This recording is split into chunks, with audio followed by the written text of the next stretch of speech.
શું મિત્રો તમારું બાળક જે શાળામાં ભણે છે એનો પ્રિન્સિપાલ મુસ્લિમ છે? તો આ ઘટના તમારા માટે જ છે. કર્ણાટકના બેલગાવી જિલ્લામાં એક સરકારી શાળાના પાણીની ટાંકીમાં જંતુનાશક દવા ભેળવવાનો બનાવ બન્યો હતો. પોલીસ તપાસ સામે આવ્યું હતું કે આ કૃત્ય પાછળ શ્રી રામ સેનાના એક સ્થાનિક નેતાનો હાથ હતો.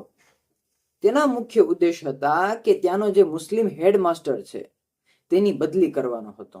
આ ઘટના બેલગાવી જિલ્લાના સાવદત્તી તાલુકાના હુલીકુટી ગામની સરકારી શાળામાં બની હતી. આ બનાવ 14 જુલાઈ 2025માં બન્યો હતો અને ઓગસ્ટ 2025માં તેની તપાસ બાદ ધરપકડ કરવામાં આવી હતી. ષડયંત્ર અને મુખ્ય આરોપીઓ કોણ હતા? તો મુખ્ય આરોપી તરીકે સાગર પાટીલ, જે શ્રીરામ સેનાના સાવદત્તી તાલુકાનો પ્રમુખ છે. અને અન્ય આરોપીની વાત કરીએ તો સાગર પાટીલની સાથે નાવનગોડા પાટીલ અને કૃષ્ણ માદર નામના વ્યક્તિની ધરપકડ કરવામાં આવી હતી. 5મા ધોરણમાં ભણતા બાળકને ફોસલાવી અને ચોકલેટ અને પૈસાની લાલચ આપીને પાણીમાં જંતુનાશક દવા ભેળવવામાં આવી. બાળકે તે દવા ટાંકીમાં નાખી પણ દીધી. અને એનો હેતુ શું હતો?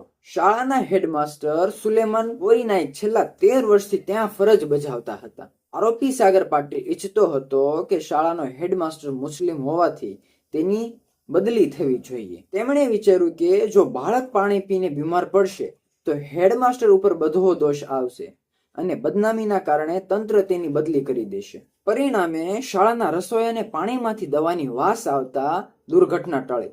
પરંતુ તે પહેલા થોડું પાણી પી 11 થી 12 બાળકો બીમાર પડ્યા હતા અને સદનસીબે તમામ બાળકોની સારવાર બાદ સાજા થઈ ગયા હતા. પોલીસે તાત્કાલિક તપાસ હાથ ધરી પાટીલ સહિત 3 લોકોની ધરપકડ કરી અને તેમની સામે કાનૂની કડક કાર્યવાહી કરી હતી.